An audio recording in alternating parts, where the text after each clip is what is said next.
Pock here with just a really quick video because, well, I want to test out my new pop filter because, I got the pop filter finally installed. I actually bought this mic and everything all together. I just never put the pop filter on, so I kind of want to see what it does to the sound of things. It's going to be kind of interesting. But also, mainly, the main reason I wanted to make this video is because I've been playing a lot of mobile games. Honestly, Summoner's War is been my big obsession recently, just because I really would like to kind of enjoy my time with my phone more. I don't think I spend enough time staring at my phone. Okay, so what? I got fucking addicted to the game. All right. I'll admit it.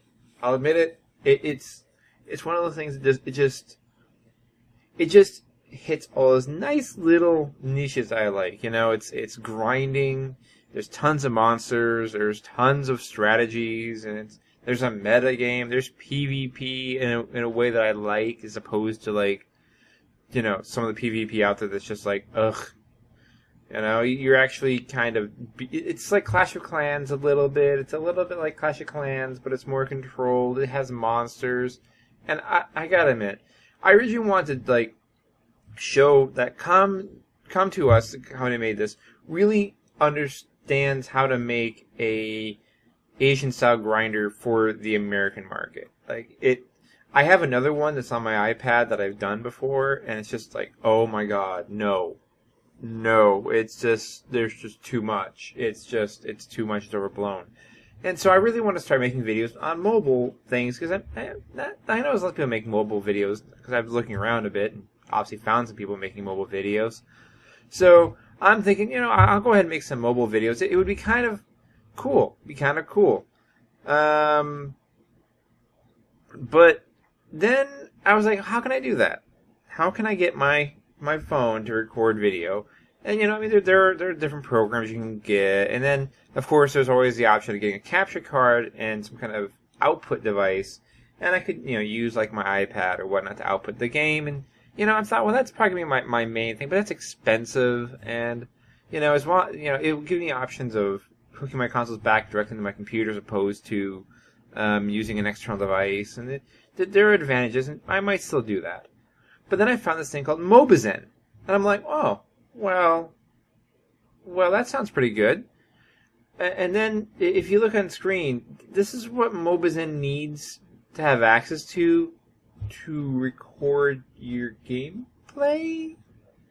True, Mobizen does a few other things. I mean, let's go through here. I'm just going to read off Mobizen's stuff. You can connect to your mobile from PC. Mobizen allows you to use your mobile phone easily from your PC. You can connect to Mobizen via USB, Wi-Fi, 3G, or LTE on PC, Mac, iPad, or tablet. Mobizen will connect to your mobile devices with various networks.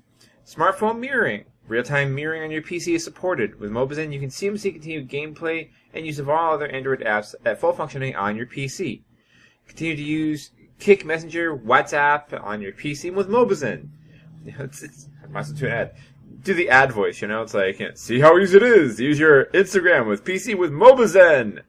It's like screen recording, mobile presentation, smartphone notification, which is probably why some of this is here. Easily receive all your smartphone notifications on your PC discreetly and choose which ones you'd like to respond to at the click of your mouse. Video streaming and drag and drop file transfers. So there's a lot of stuff that it does.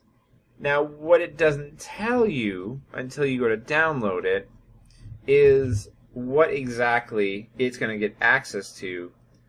And I'm sorry, this is a Korean company. I'm okay with other countries making good stuff. I'm not gonna knock where you're from, folks. But it's gonna be hard if the guys who make Mobizen do something to you for you to go to them. So here's what's on screen if you can't see it clearly. Device and app history. Allow the app to view one or more of information about the activity of the device, which apps are running, browser history, and bookmarks. Now, the which apps are running, okay, you need to know that. Activity on the device, needs to know that so it can track things. The browser history? Really?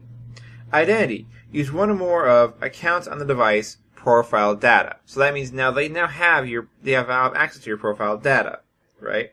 So that means your phone number, who you are, everything, pretty much. Contacts. Uses contact information. This could be because of the smartphone mirroring thing and the notifications. But that's getting kind of creepy now. Location. Uses the device location. All right. Why do you need that exactly? Why do you need the location information? That doesn't make any sense to me. And a lot of devices actually have that. Like I had a flashlight app that was asking me for my location. I'm like, no, I'm not downloading you. That's not smart. SMS. Use one or more of SMS, MMS. Charges may apply. Now again, I think this is because you can access your phone remotely, right? So you could, text or something remotely. And I guess that's a feature, but it's kind of too much here. That's getting to into the I don't know. But I guess again it's for the instant messaging and whatnot. I guess. Phone. Use one or more phone call log. Charges may apply. Now, does that mean you can call on your phone remotely? Really? Okay, no, I don't need that. Thank you. I don't need that at all. Thank you. Photos, media's files. Use one or more of files on this device, such as images, video, or audio. The device's external storage, which basically is, again, for the drag and drop file transfer. Okay, it makes sense. Okay. Microphone. Uses the device's microphone, I guess, for recording. Wi-Fi information. Obviously, has to know the Wi-Fi information. Device ID and call information. This is a common one that kind of always creeped me out, but I understand. It basically is so if you get a call in the middle of the app, it can display that or understand what's going on, so it won't crash out or whatnot. I kind of understand all that, but still, this is an awful lot of access you're giving your this program. Okay, an awful lot of access, and this is it kind of acts as like an advisory whenever you download anything. You see, on the iOS, I gotta give iOS props where they deserve them. I gotta give them props where they deserve them. They have a full permissioning system, so I could say, well, no, I'm not gonna be using this for making phone calls. No device, you don't have access to this. I can block your access to it. It allows me to do that for the most part, and if an app absolutely requires it, obviously I can't use the app, but I can at least have the option of saying, well, no, I don't want this, and then the app can fail out if it needs to. But that's the thing. For this, I would love to install this for some of the features, but I do not want to give it all this permission. No way. No way, no how. I don't need all this. They do not need access to my identity, to my profile information. They don't need access because I'm never going to be using those features. So if there's anything that I can say is when you're downloading something, don't just blindly download it. When you hit that install button on your phone, you're putting something on a mobile device where you potentially are putting your financial data. We are potentially, making private phone calls and private text messages, and also you are giving something access to the very most private things that you think are held in this device that only you can get access to.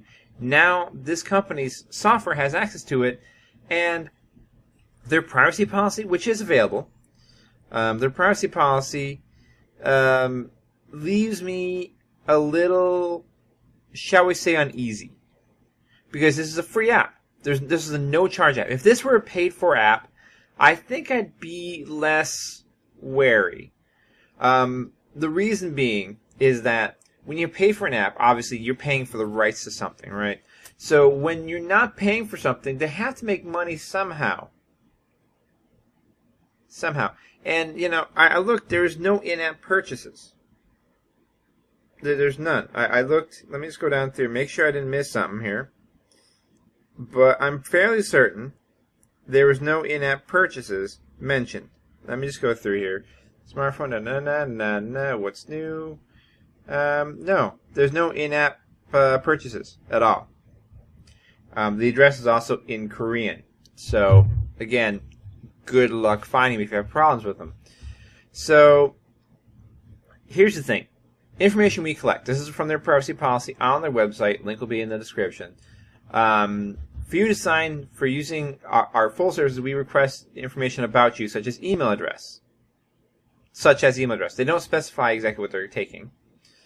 They say such as. How we use your information. We may use your information for any of the following purposes.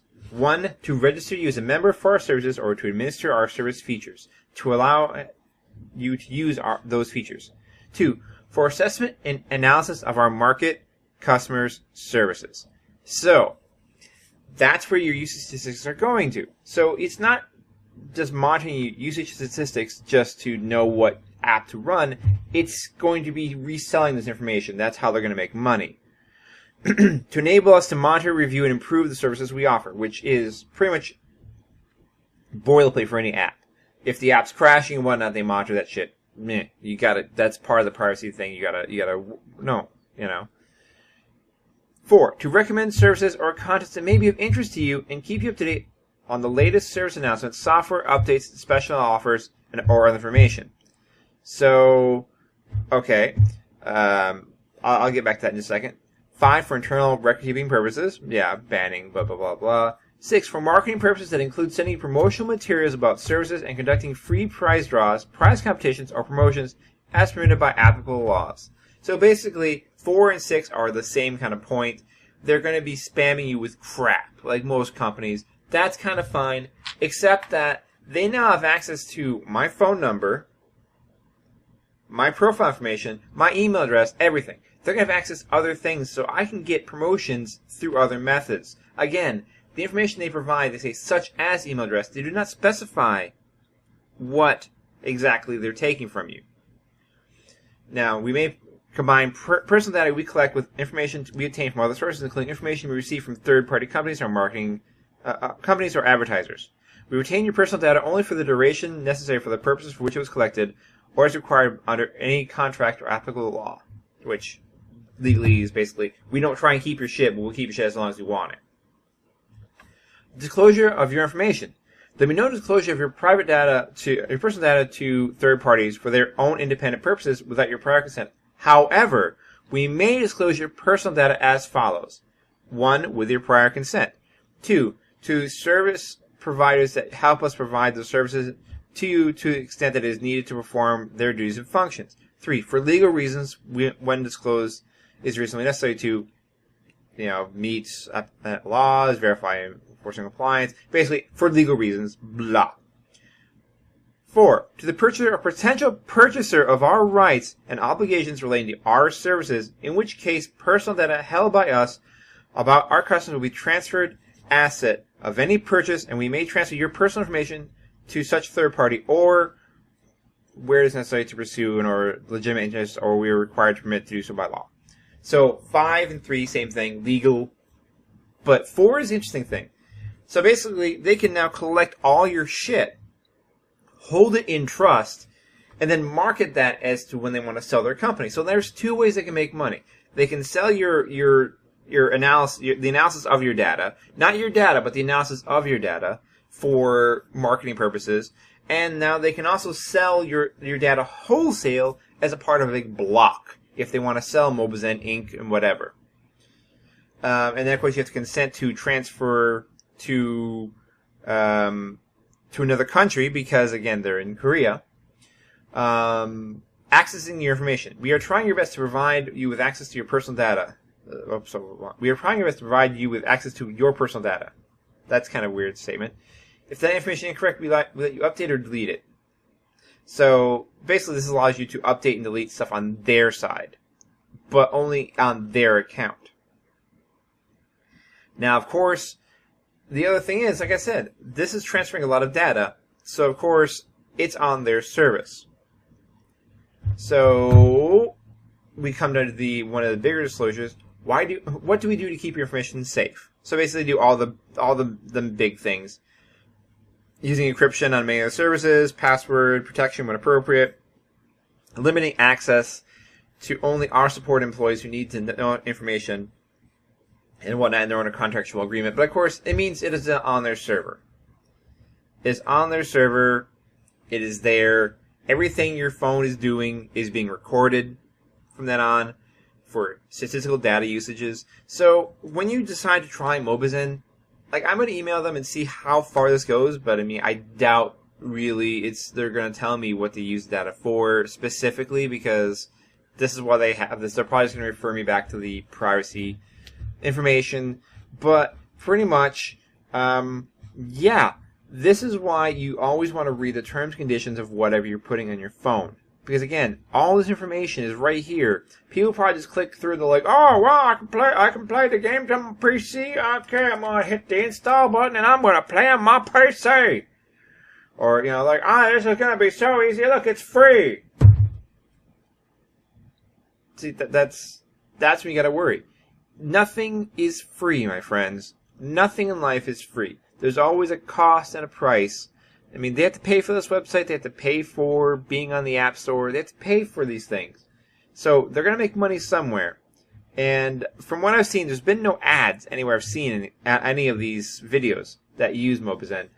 So again, they're probably doing the YouTube thing of collecting personal data, like Google YouTube thing of collecting your personal data of what you do, but on a much, much more severe level on your phone every single day. So, yeah, all you mobile people, keep that in mind next time you use your Mobizen.